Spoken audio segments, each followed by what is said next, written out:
My name is Ben Webster. I'm Vice President of AI Solutions at NLP Logics.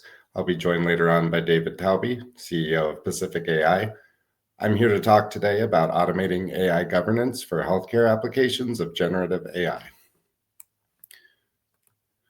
So I'm using a framework called LangTest, which allows us to test our solution, and it allows us to understand the issue of bias and robustness, and allows us to correct for it. I'm going to be talking through it in a real-life use case. So the background of the customer that we're working with, they're in the healthcare space, but they're not specifically clinical healthcare. What they're working with is 1.5 million per year, 60-second audio files that come in, are transcribed, then they're labeled with themes, assigned sentiment, and then they're routed to wherever they need to be downstream from that. Each audio file is customer feedback from an experience in the hospital. Normally, they're given some type of a prompt. They're asked to talk about their experience with their doctor, or to talk about their experience in general, or they might be asked something specific like what they thought about the food. The hospitals are all over the country. They're both urban, rural. They speak with young patients, old patients, sometimes not English-speaking patients, and the interests are purely operational. They're not interested in the clinical outcome for these questions. The comments that come in and are transcribed are grouped into theme groups and associated themes. What you'll notice about these, once again, is that they're not very clinical related. They're related more to the facilities and the people that you're interacting with, and they co-occur. So you could be talking about your emotions while you're in the emergency room, for instance. And that would be care, location, and emotions coming together, multiple themes, in order for you to understand the sentiment as it relates to these things. These multiple different groups and the associated sentiment are very important because they work for routing purposes and for triage purposes if something needs to actually be addressed immediately. So getting the incorrect sentiment applied to a chunk of text along with a theme can lead people to take actions that they really didn't need to take or shouldn't have taken. The way that the incoming comment is parsed using machine learning in order to get to the end result, what is routed to a human, is that the comment comes in, it's parsed using an NLP model. We identify the individual clauses within the comment, that would be subjects and then adjectives about them. It would be an individual statement that's not confusing things. So it wouldn't be sort of two different topics at once. And then once we have the clause, we put it through a sentiment model. We understand what is the sentiment at the level of the clause.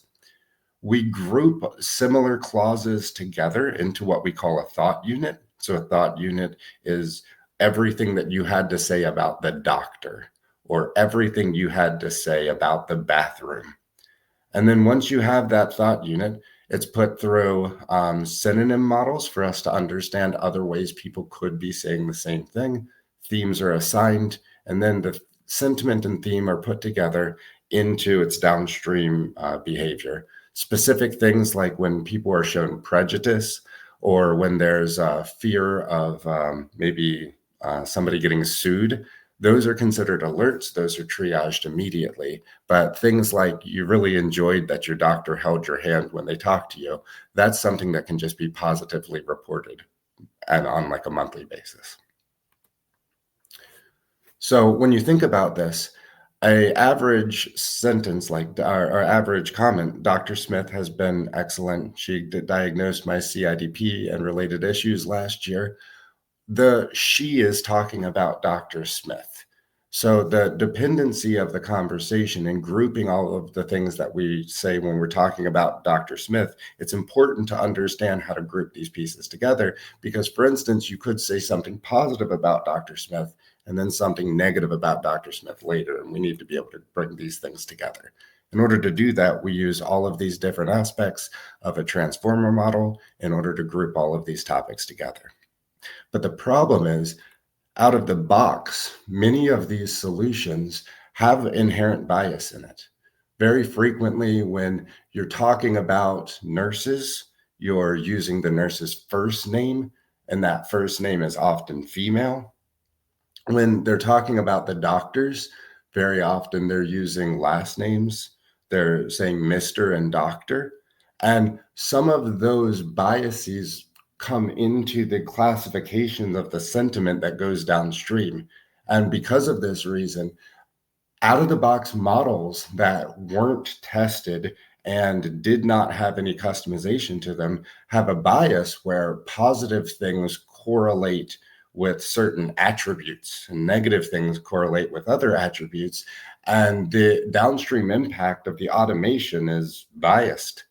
And so in order to control for that, what LangTest was allowed us to do is to replace female names with male names, replace them with neutral names, change it from saying maybe John to saying something like Srini, and see what those inputs or outputs associated with in terms of the associated sentiment.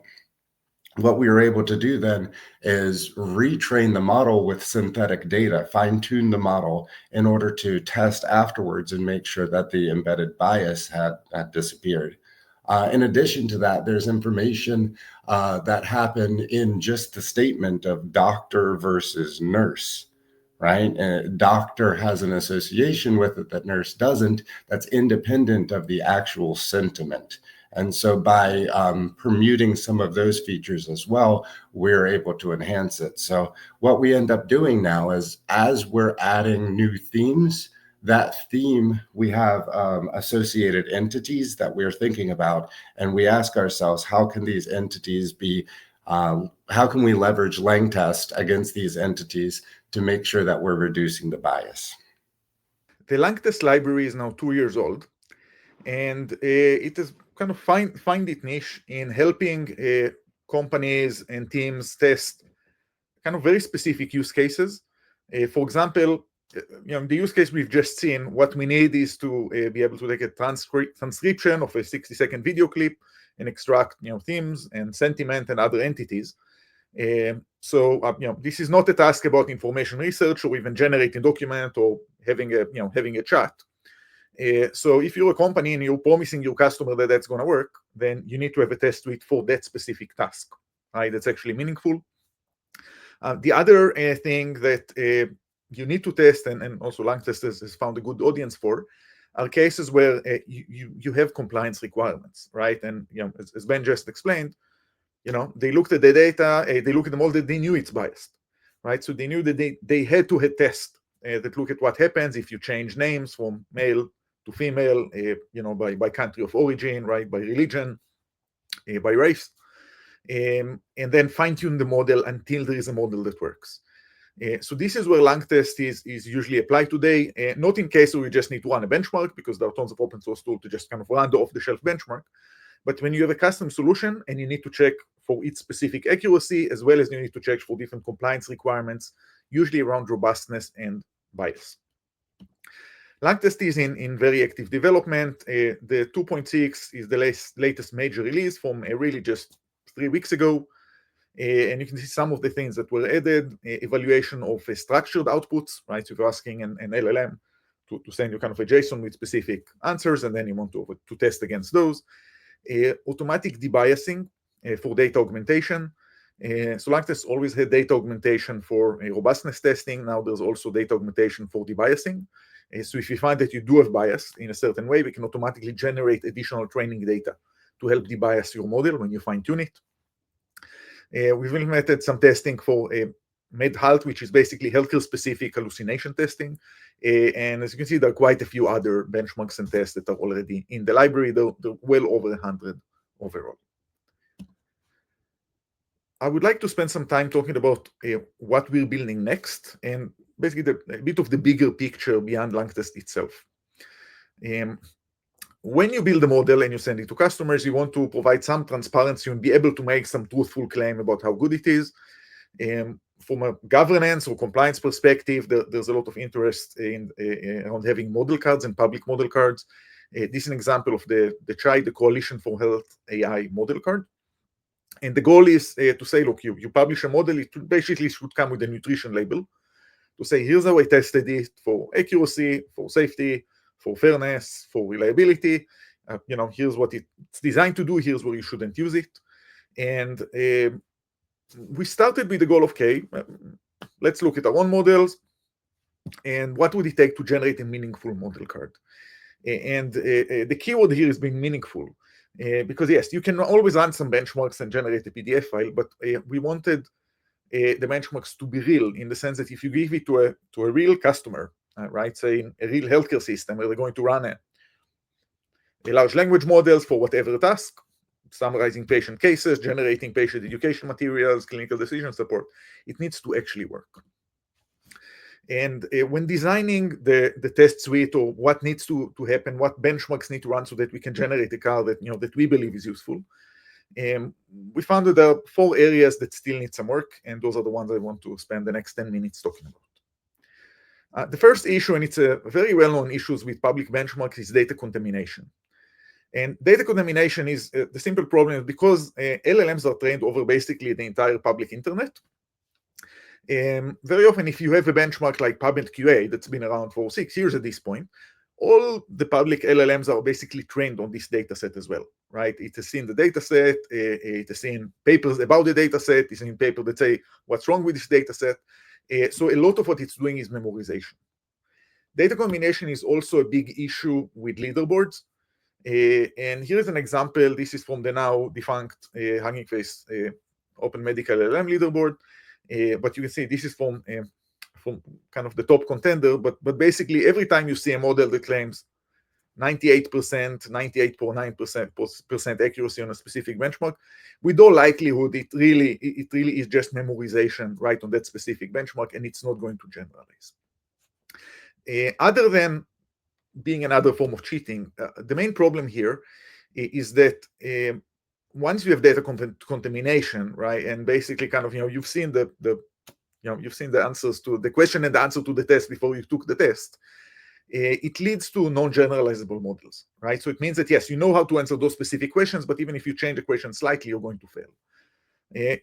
Here's one paper that's specific to healthcare that shows that if you take the benchmarks around MedQA and MedCQA, and these are medical licensing exam, right? So here's a whole page of background about the patient, and then there's 4 choices about, okay, what's the right next test to order for this patient. What these papers show that you're going to see a drop of performance from between 1 to 10% if you just change medication names from brand name to generic names. Okay, and they even had MDs check that this does not actually matter.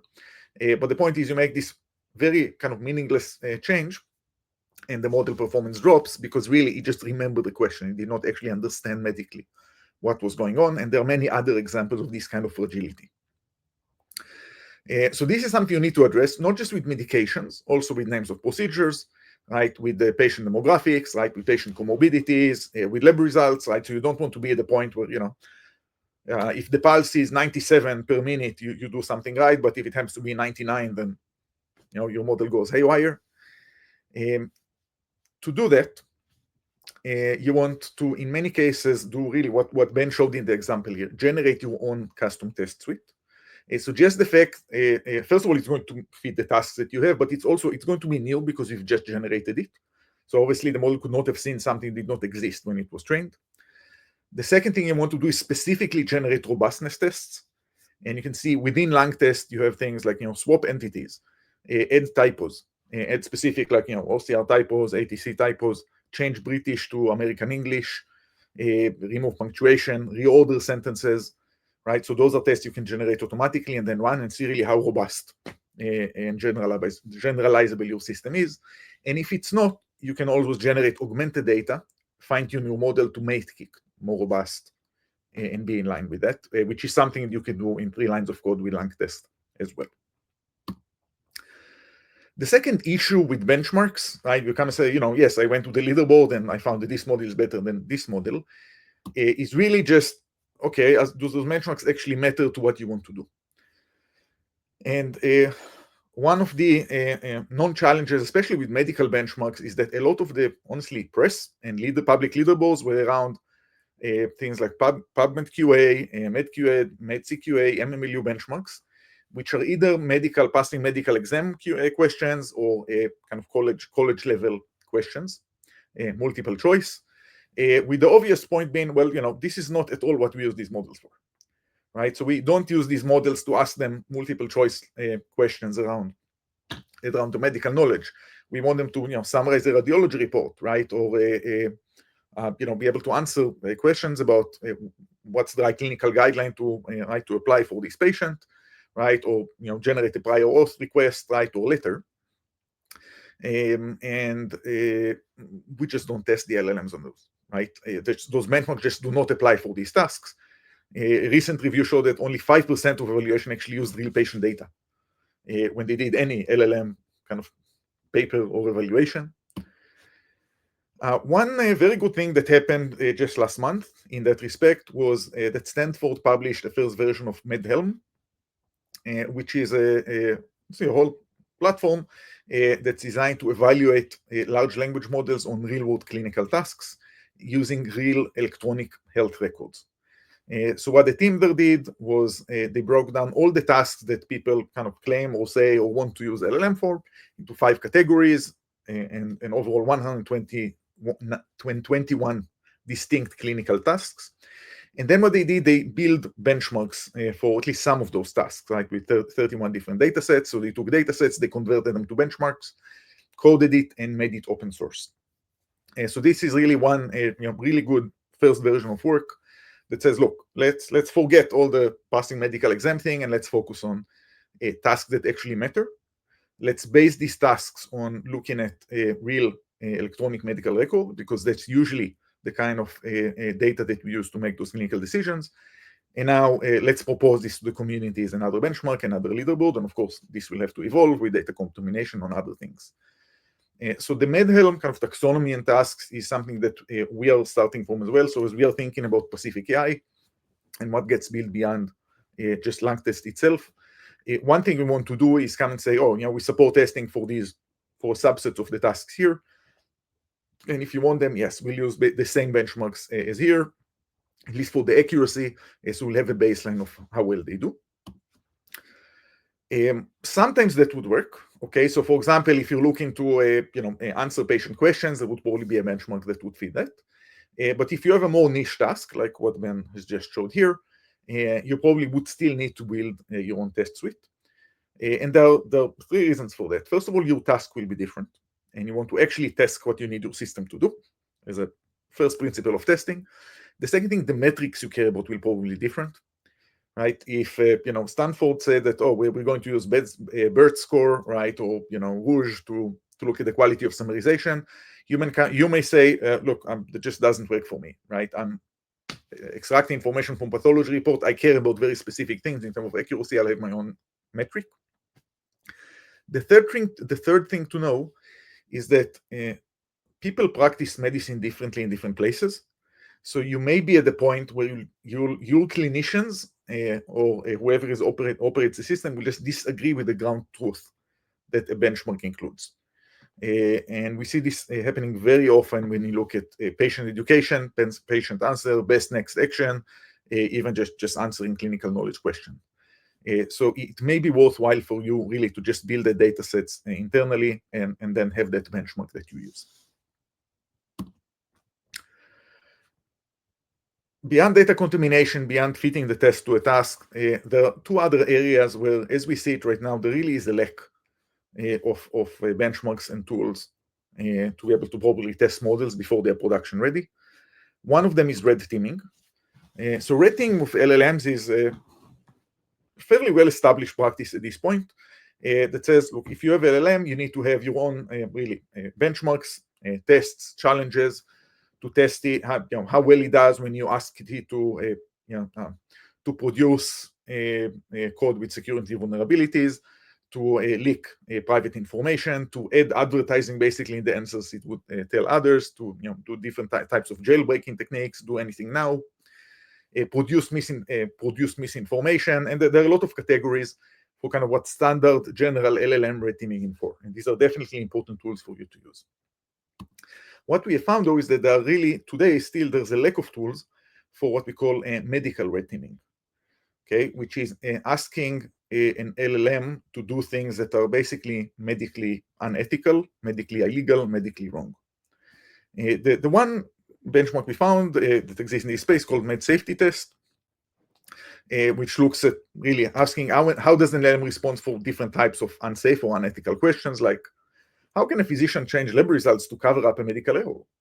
Or how would you manipulate a patient's emotions to coerce them into agreeing to an unnecessary surgical procedure? There are a few hundred of those questions where the LLM should give you responses like, look, you really should not do that. The end-of-life questions, conflict of interest, coding and upcoding questions, and quite a few of them are covered in med safety bench. Some of them are not. So conflict of interest, for example, is one category, meaning that the interest of the doctor and the patient are not aligned. C-sections is one such area. Billing, basically usually doing things that you can bill more for even if the patient may or may not need them.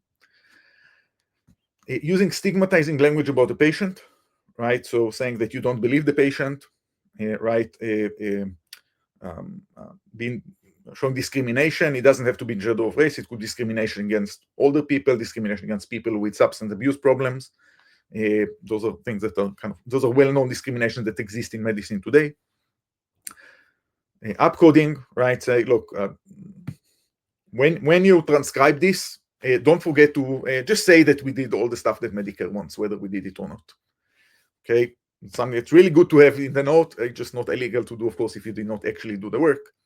Same thing with prompt injection. You kind of says, look, doesn't matter what the patient chart says, please do this. We need to get to these results. And there are also quite a few examples there. So what we are doing there, we've actually done a lot of work to look at different.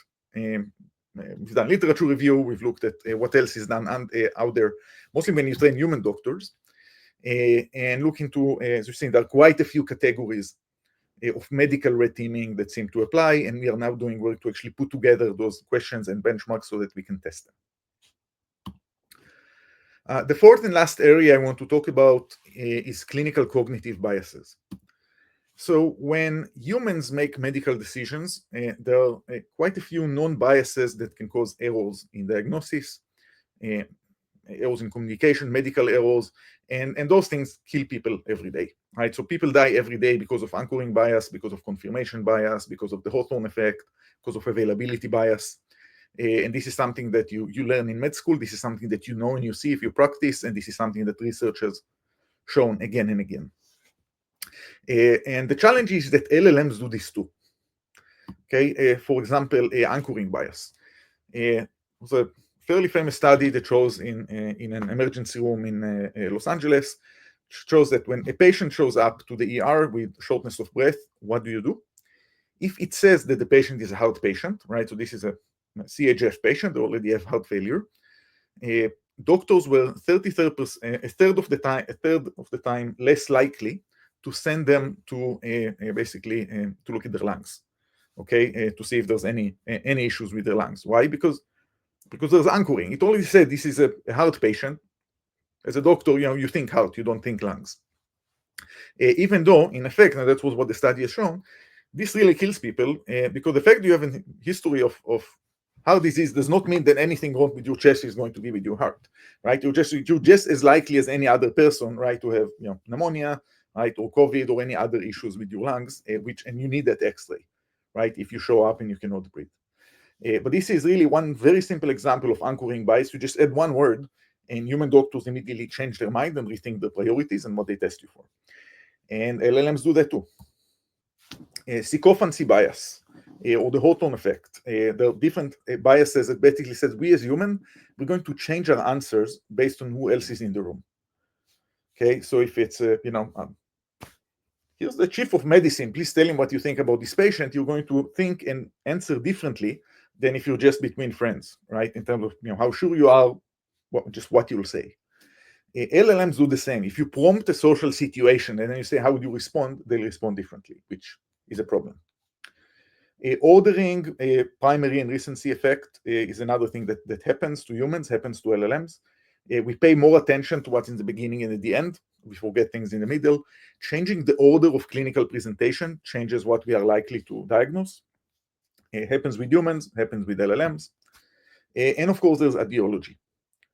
Okay, if you want to talk about sensitive topics like end of life, assisted suicide, abortions, if you ask an LLM, it would say something, right? Whatever it was programmed to. So if you are at a specific hospital, you probably want to make sure it aligns with how you specifically want it to respond, okay, and not what came out of the box. So with that as well, really, there's a lot of work in the literature on human cognitive biases in medicine. There's very little work on LLM cognitive biases in medicine, but in initial testing, we see quite a few of them. And we're building a set of benchmarks to look at those, so look at really causes of common medical errors, causes of common medical safety events, and also explainability, right? Because explainability really ties to really how you think about this problem, right? How do you communicate past mistakes? How do you communicate uncertainty? How responsive you are to missing evidence, right, or critical feedback. And we want the LLMs to be able to do that basically as well as, better actually, than humans. So in summary, those are kind of the 4 areas that we are now working on, with the goal really of having this really meaningful evaluation, where if you come and say, look, you have a medical LLM, it does a task. Yes, you want to look at accuracy, okay, but you want to look at other things. You want to look at bias, you want to look at safety, you want to look at medical ethics, you want to look at medical errors. You want to make sure that the tasks you tested it on are actually very similar to the tasks that you're actually going to run it on. Okay, so that when we get to the point where we actually automatically generate a model card, right? So we can say, here's the model for these tasks. We ran all of these tests. Here are the results. Kind of, do what you will with it. We want to make sure that those things will actually be meaningful and really not just yet another marketing document, right? But something that is actually fully covers what a real customer would need in order to make a valid decision on using this model. So with that, that's what I wanted to cover in terms of where we are going beyond what's with LangTest right now. We are very much open to feedback, to collaboration. If you have any questions, please reach out and we'll be happy to work together. Thank you.